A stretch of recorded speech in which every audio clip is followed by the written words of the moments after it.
오늘부터 코로나19 거리두기 조치가 전면 해제됐습니다. 그 일환으로 식당 영업시간 제한이 사라지면서 다시 회식을 잡는 경우도 늘고 있는데요. 이제 더 이상 코로나 확산은 걱정하지 않아도 되는 걸까요? 엄중식 가천대 길병원 감염내과 교수 연결해서 이야기 나눠보겠습니다. 엄중식 교수님, 안녕하세요. 네, 안녕하십니까. 네, 교수님, 오늘부터 거리두기 조치 전면 해제됐습니다. 식당, 카페 제한 없이 이용할 수 있고요. 집회, 콘서트, 수만 명 모이는 것도 가능해졌는데요. 전문가로서 교수님, 이번 조치 어떻게 평가하십니까?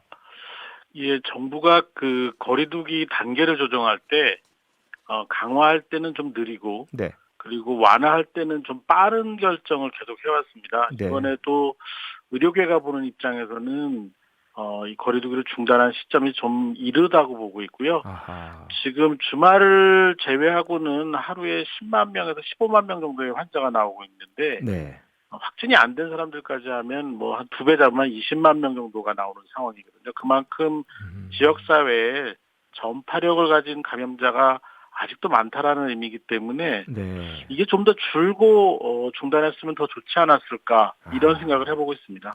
네. 그런데 교수님, 정부는 그동안 계속 정점이 지나면 완화하겠다라고 이야기를 했고요.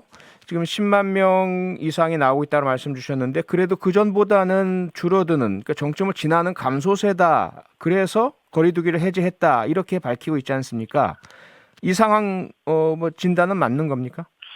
예, 정점은 뭐 분명히 지났고요. 네. 그리고 지금 환자가 줄어드는 중요한 이유 중에 하나는 두 가지인데 하나는 워낙 감염자 수가 많았다라는 거고 또 아하. 하나는 지난 2, 3주 동안에 우리나라 국민들의 이동량이 급격하게 줄어서 아하.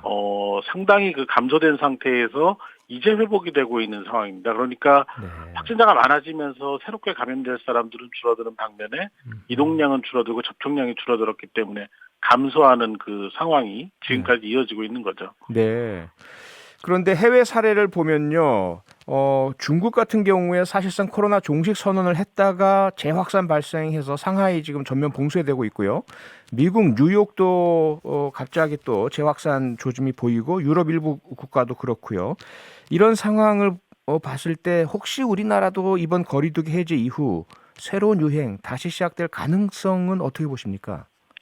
뭐 충분히 가능성이 있다고 보고요. 네. 중국은 워낙 제로 코로나 전략을 해왔기 때문에 지금 백신의 효과가 완전히 떨어진 시기에 아하. 감염되지 않은 사람이 너무 많은 거죠. 그러니까 뭐 아, 당연히 확산될 거로 보이고요. 예. 우리보다 오미크론 유행을 먼저 경험한 나라들도 두 가지죠. 새로운 변이 바이러스가 나오는 그런 상황, 네. 그리고 거리두기가 이제 완화되는 과정에서 유행이 다시 커지는 그런 경험을 하는 지역이 계속해서 늘어나는 그런 상황입니다. 지금 말씀 주신 새로운 변이 소위 오미크론 재조합 XL 변이 뭐 이런 얘기가 계속 보도가 되고 있던데요. 이 변수가 될 수 있을 정도라고 보십니까?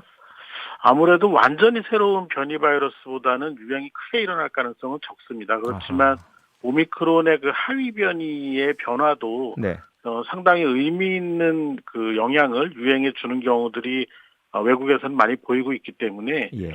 우리가 거리두기를 해제한 중단한 상황에서 이런 새로운 변이 바이러스의 하위 변이지만 새로운 변이 바이러스 출현이나 아니면 거리두기가 중단되면서 생기는 이동량의 증가나 접촉량의 증가가 같이 만나게 되면 네. 다시 유행이 커질 가능성이 있다고 봅니다. 아무래도 의료진들의 걱정은 크실 것 같은데요. 이런 상황에서 코로나19를 2급 감염병으로 조정한다는 이야기 계속 나오고 있고요. 만약에 정부 발표대로라면 다음 달부터는 확진자라 하더라도 격리 없이 일상생활 할 수 있는 이런 상황이 될 텐데 어떤 부분 혹시 우려가 되십니까? 예, 뭐 확진자들이 이제 감염된 상태에서 전파력이 있는데 격리를 하지 않은 상태에서 일상생활을 하게 되면 네. 아무래도 앞서 말씀드린 유행이 다시 커지는 그런 가능성이 뭐 조금이라도 커질 수밖에 없고요. 네. 더 문제는 이제 격리가 지정이 되지 않으면서 이제 그 코로나19로 인해서 쉬어야 되는 분들이 쉬지 못하는 상황이 발생할 수 아, 있겠고요. 네. 그런 과정에서 쉬지 못하다 보니까 아, 코로나19의 증상이 오래 가거나 네. 경우에 따라서 이제 중증으로 진행하는 사람들이 늘어날 가능성이 있다라는 것이 가장 염려가 되는 부분입니다. 네. 또 한 가지 논의가 되고 있는 내용이죠. 실외 마스크 착용 의무화 해제. 앞으로 2주 동안 방역 상황 지켜본 뒤에 결정한다고 정부에서는 밝히고 있는데요. 야외에서 마스크를 쓰지 않는 노마스크 상황.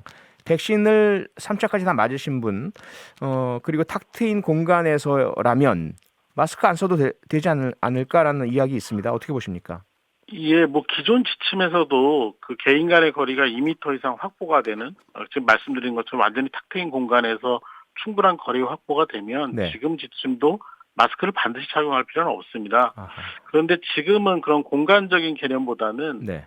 이 공간적인 그 충분한 거리 확보도 중요하지만 주변에 이 감염된 사람들이 더 많이 줄어야 되는 부분이 있거든요. 그러니까 네. 유행이 좀 더 줄어들고 확실하게 줄어든다면 마스크 착용을 실외에서 중단하는 것을 충분히 검토해 볼 만하다고 생각을 하는데 네. 아직 그 정도로 줄어들진 않았다고 보는 거죠. 네.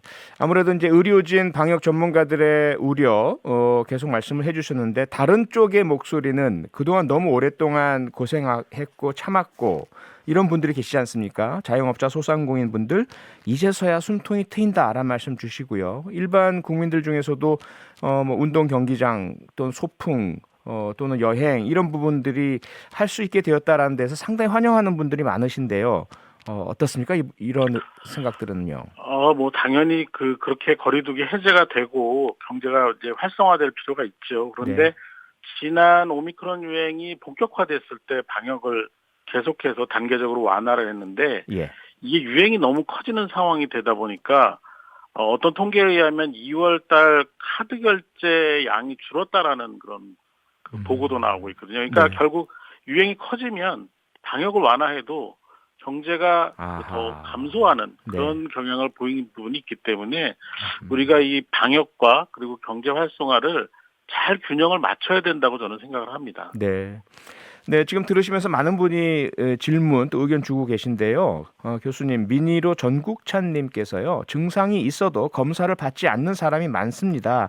격리 대상이 된다면 생업이나 학업에 지장이 많기 때문이어서 앞서 교수님이 짚어주신 것처럼 확인되지 않은 감염자들 무척 많지 않습니까?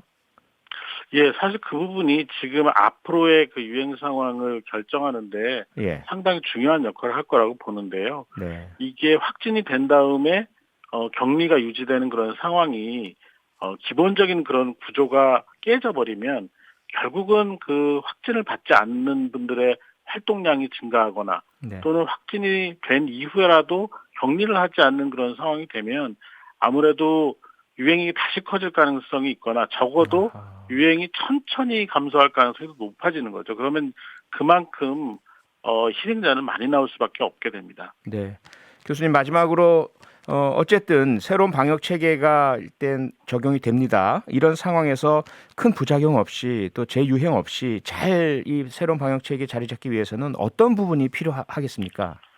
그러니까 앞으로 2주가 굉장히 중요할 것 같습니다. 2주 사이에 유행이 커지지 않고 네. 서서히 감소를 한다면 전체적인 유행이 감소할 가능성이 훨씬 높다고 보고요. 네. 이 과정에서 고위험군들의 희생을 최대한 막을 수 있는 전략 강화가 지금으로선 필요하다고 봅니다. 네, 오늘 말씀은 여기까지 듣겠습니다. 고맙습니다, 교수님. 감사합니다. 엄중식 가천대 길병원 감염내과 교수였습니다. 평일 저녁 6시 5분에 여러분을 찾아갑니다. MBC 라디오 교창원의 뉴스 하이킥.